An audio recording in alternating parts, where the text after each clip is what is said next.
A Revolução dos Bichos, George Orwell.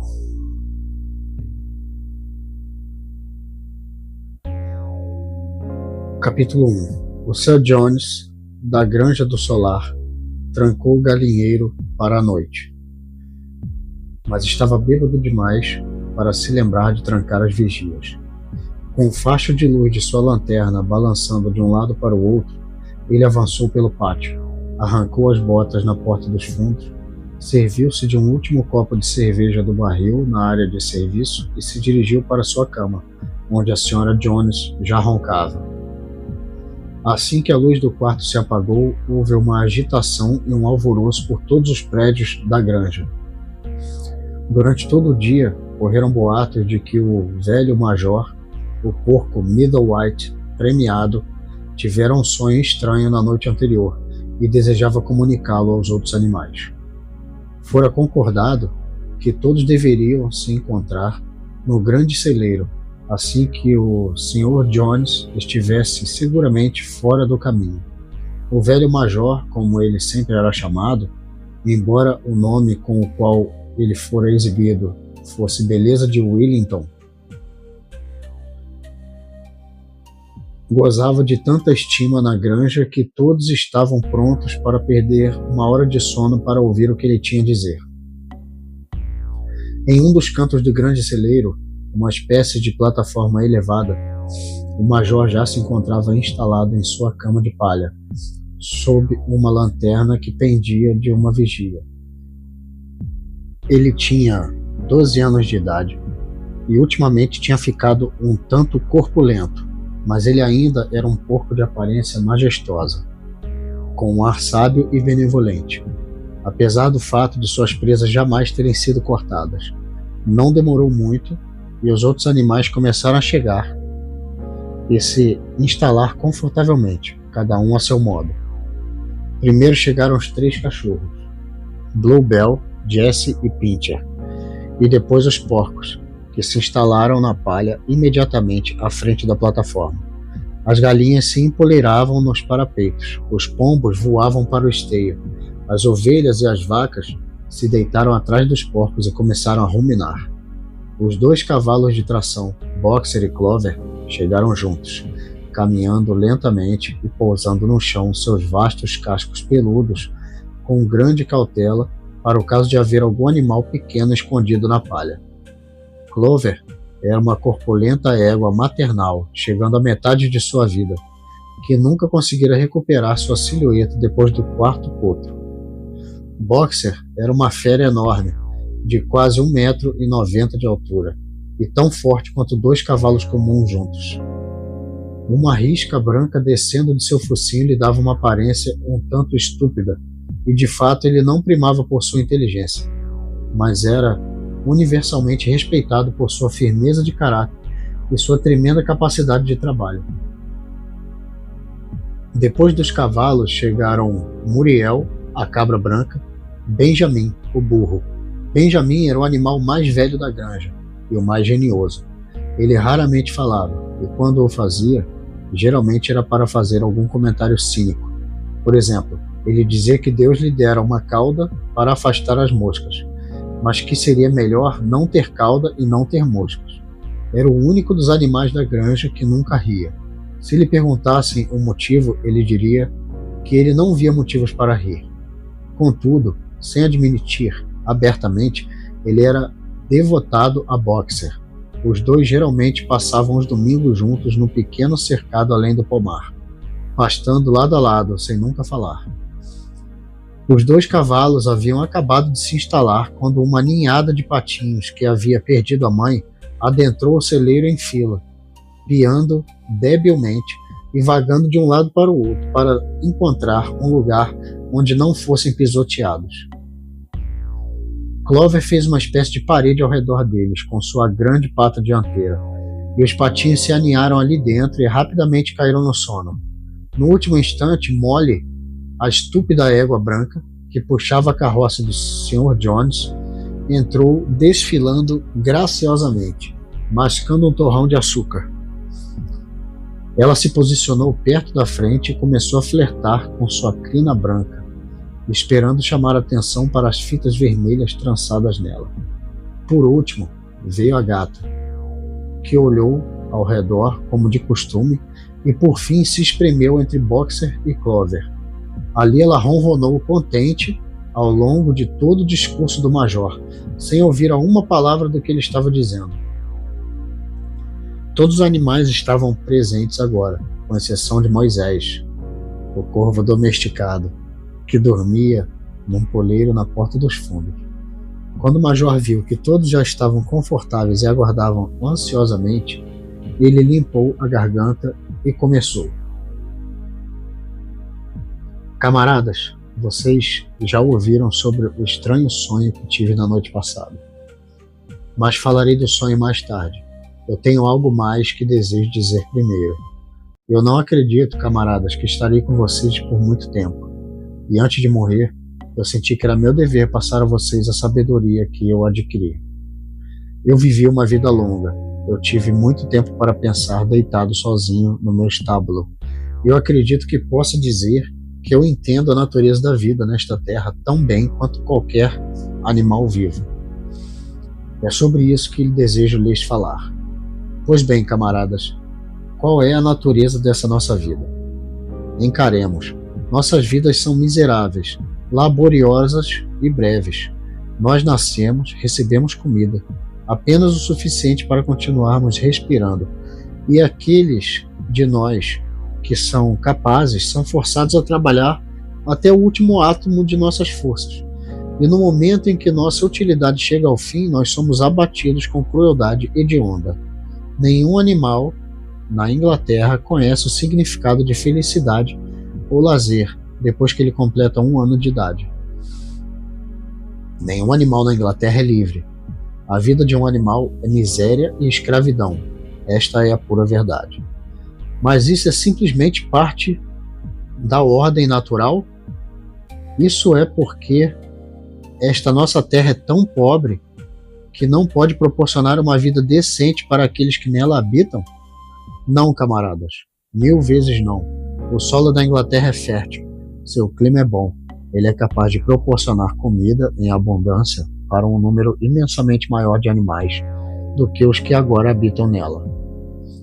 Apenas esta nossa fazenda sustentaria 12 de cavalos, 20 vacas, centenas de ovelhas, e todos eles vivendo confortavelmente e com uma dignidade que agora vai além de nossa imaginação.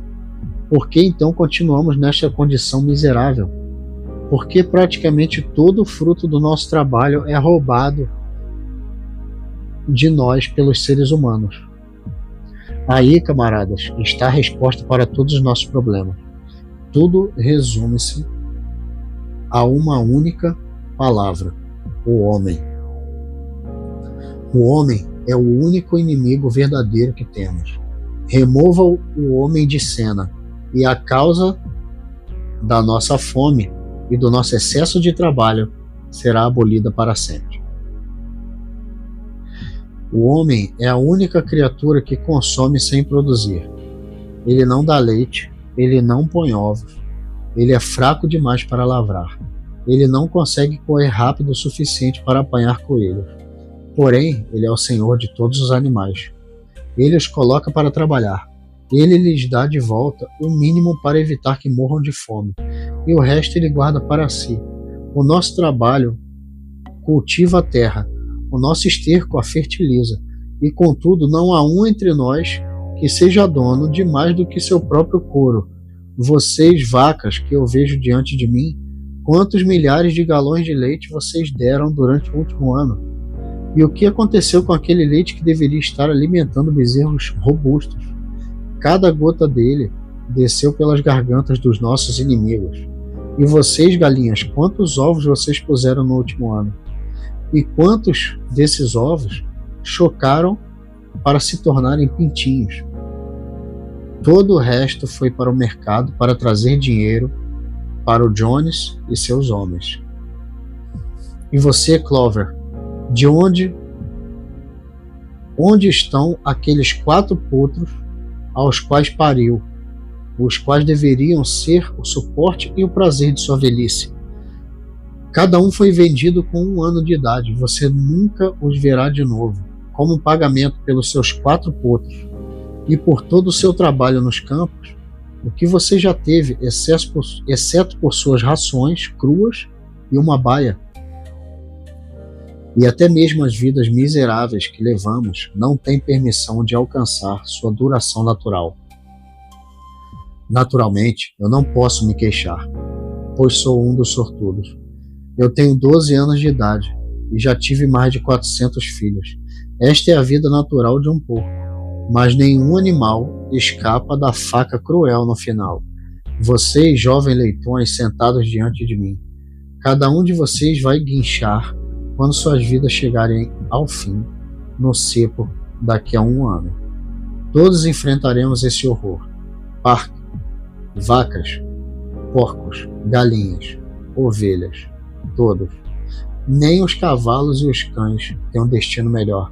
Você, boxer, no dia em que esses seus grandes músculos perderem a força, o Jones venderá você para um abatedouro, que cortará sua garganta e o cozinhará para cães de caça. Quanto aos cães, quando ficarem velhos e banguelas, o Jones amarrará um tijolo em seus pescoços e os afogará no lago mais próximo. Não está, pois, claro, como a água, camaradas, que todos os males dessa nova vida nascem da tirania dos seres humanos? Simplesmente livrem-se do homem, e o produto do nosso trabalho será nosso. Quase da noite para o dia nós poderíamos ser ricos e livres. O que devemos fazer então? Ora, trabalhar noite e dia, de corpo e alma, pela destituição da raça humana. Esta é a minha mensagem para vocês, camaradas. Rebelião. Eu não sei quando essa rebelião virá. Pode ser daqui a 1 semana ou daqui a 100 anos. Mas eu sei, com tanta certeza quanto vejo esta palha sobre minhas patas, que mais cedo ou mais tarde a justiça será feita. Fixem seus olhos nisso, camaradas, ao longo de pouco tempo que lhes resta em suas vidas. E, acima de tudo, passem esta minha mensagem para aqueles que vierem depois de vocês, para que as gerações futuras continuem com a luta até que ela seja vitoriosa. E lembrem-se, camaradas, a sua determinação jamais deverá fraquejar. Nenhum argumento deve lhes desviar. Nunca deem ouvidos quando lhes disserem que o homem e os animais têm um interesse em comum, que a prosperidade de um é a prosperidade do outro. É tudo mentira. O homem não serve aos interesses de nenhuma criatura além de si mesmo. E entre os animais, que haja perfeita união, perfeito companheirismo na luta. Todos os homens são inimigos. Todos os animais são camaradas. Nesse instante, houve um tremendo alvoroço. Enquanto o major falava, 4 ratos haviam saído de suas tocas e estavam sentados sobre as patas traseiras, ouvindo seu sermão. Os cães os avistaram de repente. E foi apenas graças a uma corrida ligeira para suas tocas que os ratos salvaram suas vidas. O major ergueu sua pata para pedir silêncio. Camaradas, ele disse, eis um ponto que deve ser discutido. As criaturas selvagens, como ratos e coelhos, eles são nossos amigos ou nossos inimigos? Coloquemos em votação. Eu proponho esta questão à Assembleia. Os ratos são camaradas? A votação iniciou-se imediatamente, e foi concordado por esmagadora maioria que os ratos eram camaradas. Houve apenas 4 dissidentes, os 3 cachorros e a gata, que posteriormente se descobriu ter votado pelos 2 lados. O major continuou. Um pouco mais tenho a dizer.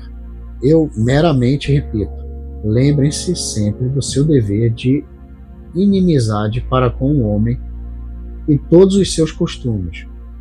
Qualquer coisa que caminhe sobre 2 pernas é um inimigo. Qualquer coisa que caminhe sobre 4 patas ou que tenha asas é um amigo. E lembrem-se também que, ao lutar contra o homem, nós não devemos nos parecer com ele. Mesmo quando o estiverem conquistado, não adotem seus vícios. Nenhum animal jamais deverá viver numa casa, ou dormir numa cama, ou usar roupas, ou ingerir álcool, ou fumar tabaco, ou tocar em dinheiro, ou se envolver em comércio. Todos os hábitos do homem são malignos, e acima de tudo, nenhum animal jamais deverá tiranizar sua própria espécie. Fracos ou fortes, espertos ou simplórios, nós somos todos irmãos. Nenhum animal jamais deverá matar outro animal. Todos os animais são iguais. E agora, camaradas, eu lhes contarei sobre o meu sonho da noite passada. Eu não consigo lhes descrever esse sonho. Era um sonho sobre a terra como ela será quando o homem tiver desaparecido. Mas ele me lembrou de algo que eu havia esquecido há muito tempo. Há muitos anos atrás, quando eu era um leitão, minha mãe e outras porcas costumavam cantar uma antiga canção da qual elas só conheciam a melodia e as 3 primeiras palavras. Eu conhecia aquela melodia na minha infância, mas ela havia escapado da minha mente há muito tempo. Na noite passada, contudo, ela voltou para mim no meu sonho, e além disso, as palavras da canção também voltaram. Palavras, tenho certeza, que eram cantadas por animais há muito tempo e que foram apagadas da memória por gerações. Eu lhes cantarei essa canção agora, camaradas. Eu sou velho e minha voz é rouca, mas quando eu lhes ensinar a canção, vocês poderão cantá-la melhor. Ela se chama Bichos da Inglaterra. O velho major limpou a garganta e começou a cantar. Como ele dissera, sua voz era rouca, mas ele cantava bem o bastante. E aquela era uma canção empolgante, algo entre Clementina e La Cucaracha. A letra dizia: bichos ingleses, bichos da Irlanda, bichos de aqui e acolá. Escutai as boas novas do futuro que virá. Cedo ou tarde chega o dia, a tirania findará. E nos férteis campos ingleses apenas bicho pisará, sem argolas nos narizes. Os arreios são passados, freios e esporas enferrujam, e o chicote dispensado. Mais riquezas do que sonhamos, no futuro nos aguarda. Trigo, feno e cevada, feijão, aveia e beterraba. Brilham os campos da Inglaterra, águas puras rolarão. Hão de soprar ventos doces da liberdade e redenção. Lutemos todos por esse dia, mesmo que nos custe a vida. Cavalos, vacas, perus, gansos, a liberdade nos é devida. Bichos ingleses, bichos da Irlanda, bichos de aqui e acolá, espalhai as boas novas do futuro douro que virá. O canto lançou os animais na mais profunda empolgação. Pouco antes de Major ter chegado ao fim, eles já haviam começado a cantar sozinhos. Até o mais estúpido deles já havia pegado a melodia e algumas palavras, e os mais espertos, como os porcos e cães, já tinham decorado a canção inteira em poucos minutos. E então, após as tentativas preliminares, a fazenda inteira desatou a cantar Bichos da Inglaterra, num uníssono tremendo. As vacas a mugiam, os cães a latiam, as ovelhas a baliam, os cavalos a relinchavam, os patos as grasnavam. Eles ficaram tão encantados com a canção que eles a cantaram direto 5 vezes em sucessão, e ainda poderiam ter continuado cantando a noite toda se não tivessem sido interrompidos. Infelizmente, o alvoroço acordou o Sr. Jones, que pulou da cama, certo de que havia uma raposa no pátio. Ele apanhou sua arma, que ficava sempre no canto de seu quarto, liberou uma saraivada de 6 tiros na escuridão. Os projéteis se enterraram na parede do celeiro e a assembleia se desfez às pressas. Todo mundo fugiu para o seu próprio local de repouso. As aves saltaram para os poleiros, os animais se deitaram na palha e a fazenda inteira estava dormindo num instante.